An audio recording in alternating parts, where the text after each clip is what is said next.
Saudara-saudariku yang terkasih, pada hari ini Senin 4 Agustus 2025, saya Romo Siga dari Gereja Katolik Santo Fransiskus Xaverius, Pacitan.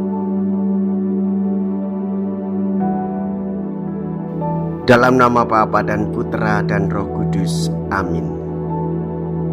Kita merayakan peringatan wajib Santo Yohanes Maria Vianney. Di seminari, Yohanes Maria Vianney tak punya harapan rupanya. Nilai raportnya amat rendah. Ketika akhirnya ia ditapiskan menjadi seorang imam, cepat-cepat ia disembunyikan di desa terpencil di mana ia takkan berbuat kesalahan. Memang tepat, ia tak berbuat kesalahan. Beberapa tahun kemudian orang tahu di mana letak Ars. Dari mana-mana orang besar, kecil, kaya, miskin datang kepada imam sederhana ini untuk minta nasihat, pengampunan dosa, dan pertolongan. Hidupnya benar-benar sesuai Injil.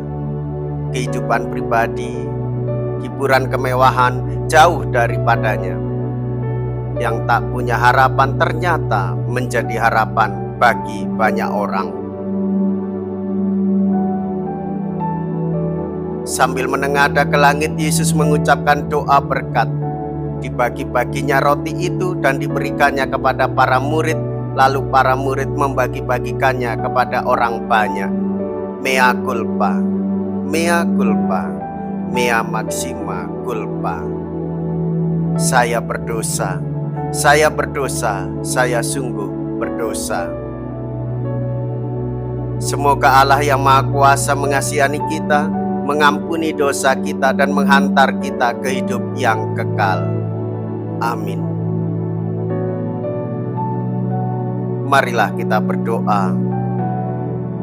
Allah Bapa yang Maha Kasih, Engkau sudah memasyurkan Santo Yohanes Maria Vianney karena kegiatannya sebagai pastor di Ars, satu desa kecil.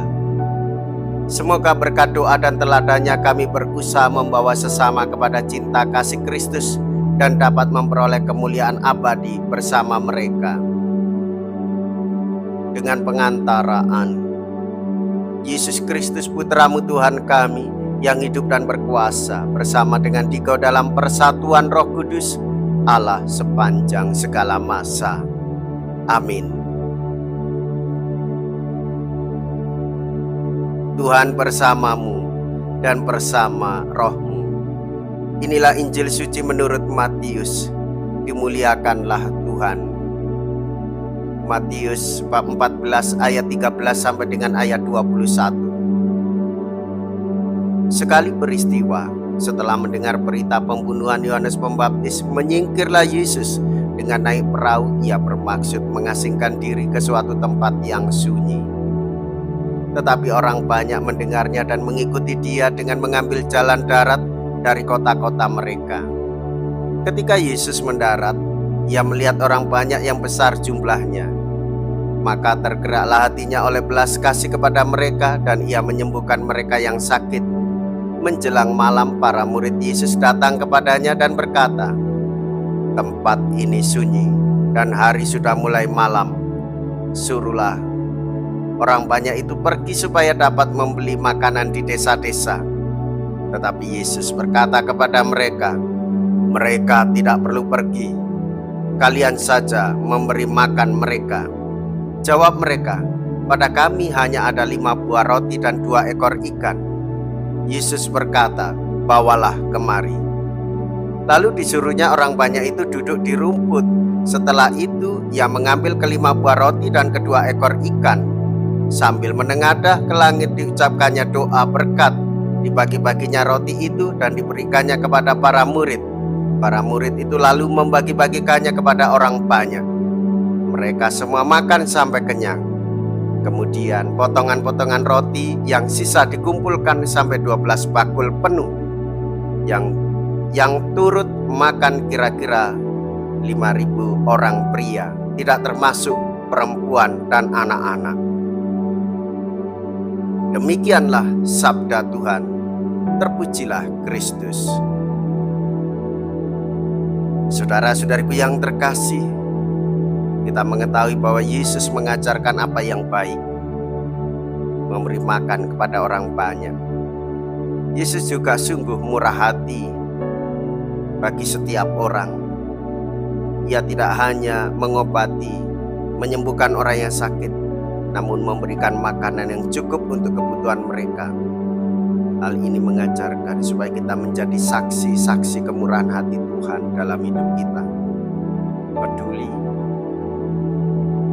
rela berkorban, dan terutama memberikan pendampingan kepada orang yang miskin dan terlantar. Belajar dari pengalaman Santo Yohanes Maria Vianney. Meskipun ia berada di satu desa kecil yaitu Ars, ia memberikan rahmat dari Allah yaitu berkat melalui sakramen Ekaristi, melalui sakramen rekonsiliasi yaitu pertobatan pengampunan dosa. Allah yang memberikan rahmat pengampunan bagi orang yang berdosa yang mau bertobat.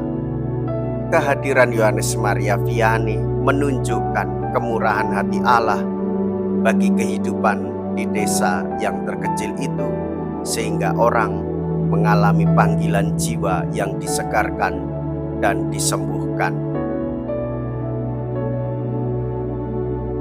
Marilah kita berdoa. Allah Bapa yang Maha Kuasa dan Maha Rahim, semoga perjamuan suci ini memberikan kekuatan ilahi dan keteguhan surgawi kepada kami yang memperingati Santo Yohanes Maria Vianney.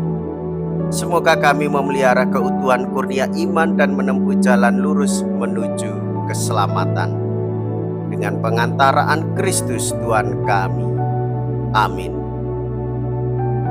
Tuhan beserta kita sekarang dan selama-lamanya. Semoga Allah yang Maha Kuasa memberkati saudara sekalian, Bapa dan Putra dan Roh Kudus. Amin. Saudara-saudariku yang terkasih, pergilah, ibadah sabda sudah selesai. Syukur kepada Allah.